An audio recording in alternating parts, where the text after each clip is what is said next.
कैसे हो बच्चों। तो चलो आज की क्लास शुरू करते हैं। हमारा लेसन चल रहा है फर्स्ट, यानी कि अध्याय फर्स्ट। नाम है हमारे आस पास के पदार्थ। तो देखिए बच्चों, पिछली क्लास में हम अवस्था परिवर्तन के बारे में बात कर रहे थे, जिसमें हमने आपको बताया कि जब किसी ठोस पदार्थ को ऊष्मा दी जाती है तो ऊष्मा देने पर पदार्थ के जो कण हैं वो ऊष्मा ग्रहण कर कर अपनी गतिज ऊर्जा में वृद्धि कर लेते हैं, जिससे पदार्थ के कण कंपन करना प्रारंभ कर देते हैं। जब और अधिक ऊष्मा दी जाती है तो पदार्थ के कण गतिशील अवस्था में चले जाते हैं, अर्थात जो पदार्थ है वह ठोस अवस्था से द्रव अवस्था में आ जाता है। और इसी क्रम में जब द्रव पदार्थ को और अधिक ऊष्मा दी जाती है तो पदार्थ के कण गतिज ऊर्जा में इतनी वृद्धि कर लेते हैं कि वो पदार्थ को छोड़कर बाहर की तरफ जाना प्रारंभ कर देते हैं, अर्थात पदार्थ जो है द्रव अवस्था से गैसीय अवस्था में चला जाता है। ठीक है, आज हम बात करने वाले हैं ऊर्ध्वपातन की।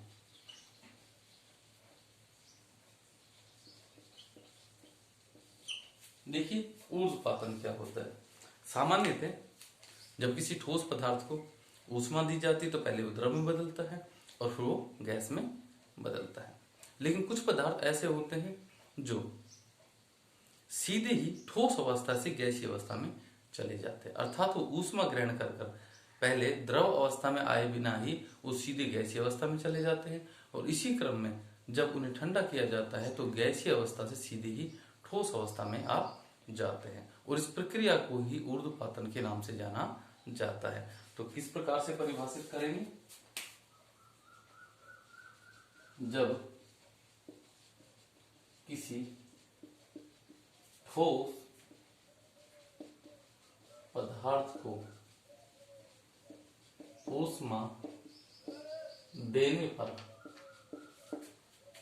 वह द्रव अवस्था में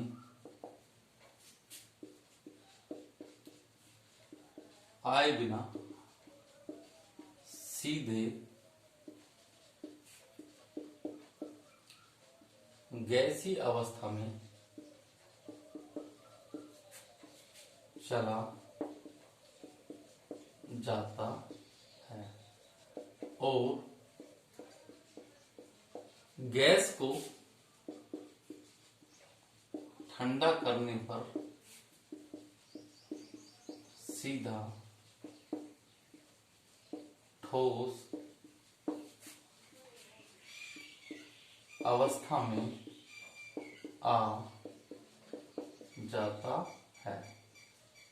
तो इस प्रक्रिया को ऊर्ध्वपातन कहते हैं। ठीक है, और इसका सबसे अच्छा एग्जाम्पल क्या है? हमारे दैनिक जीवन में काम आने वाला कपूर, अर्थात कपूर की गोलियां जिन्हें हम कपड़ों में रखते हैं कपड़ों की सुरक्षा के लिए, और नौसादा NH4Cl। ठीक है, चलिए इसे हम प्रयोग से भी समझ सकते हैं। तो देखिए प्रयोग के लिए आवश्यक सामग्री कौन कौन सी होती है? रुई, ठीक है, keep, China dish. China dish जो होता है कटोरी समान संरचना होती है जो ट्रांसपेरेंट कांच की बनी होती है, अर्थात पारदर्शी कांच की बनी होती है। इसके अलावा स्टैंड,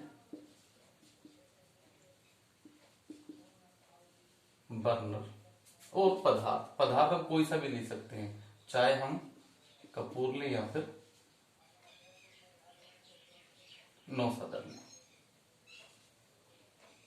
ठीक है, चाहे कपूर ले और चाहे नौसदर ले। चलो मैं पदार्थ लिख देता हूं, कोई से पदार्थ को काम में ले सकते हैं। अब प्रयोग करने के लिए क्या करना होगा? सबसे पहले हम क्या करते हैं? स्टैंड को व्यवस्थित करते हैं। स्टैंड के नीचे हम लगाते हैं बर्नर, ठीक है। और यहां पर रख दिया हमने चाइना डिश। इस चाइना डिश के ऊपर हम क्या करते हैं, उल्टा कीप रख देते हैं।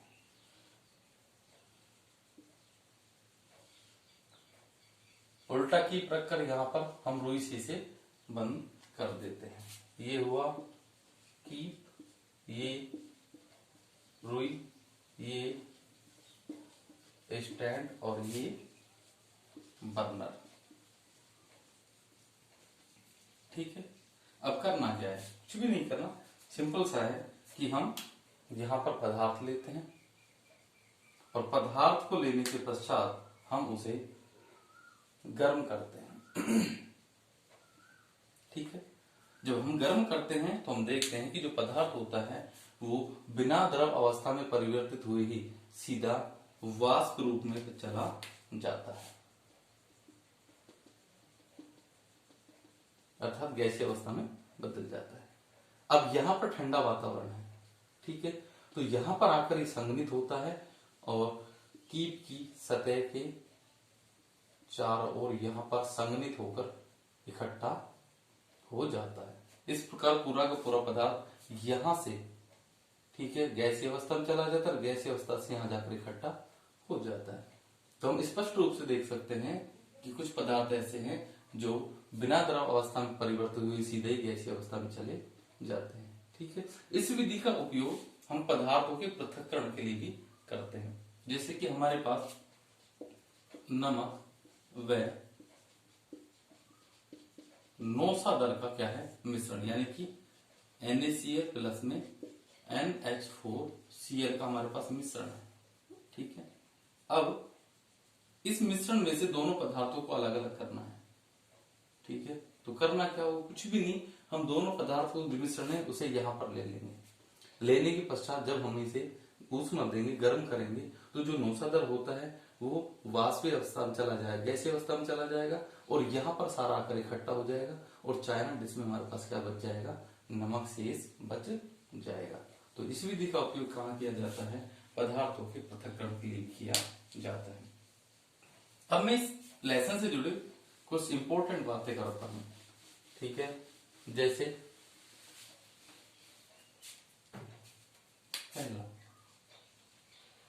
ठीक है, तापमान की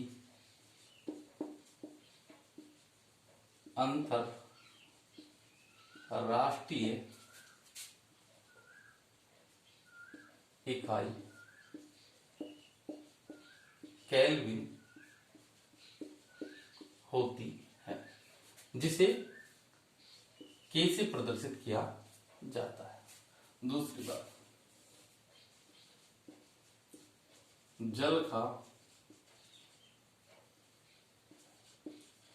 क्वथनांक 100 डिग्री सेंटीग्रेड होता है, ठीक है। तीसरा, 0 डिग्री सेंटीग्रेड बराबर 273.16 केल्विन होता है। सुविधा के लिए हम इसे केवल 273 केल्विन भी दे सकते हैं, ठीक। 0.16 को नगण्य मान लिया जाता है। चौथा, ठीक है, जब किसी भी तापमान को डिग्री सेल्सियस से यदि केल्विन में बदलना है तो हम क्या करते हैं, सेल्सियस में, डिग्री सेल्सियस में क्या करते हैं कि हम 273 को जोड़ देते हैं। यदि किसी ताप को जो कि केल्विन में है और उसे डिग्री सेल्सियस में बदलना है तो उसमें से 273 को घटा दिया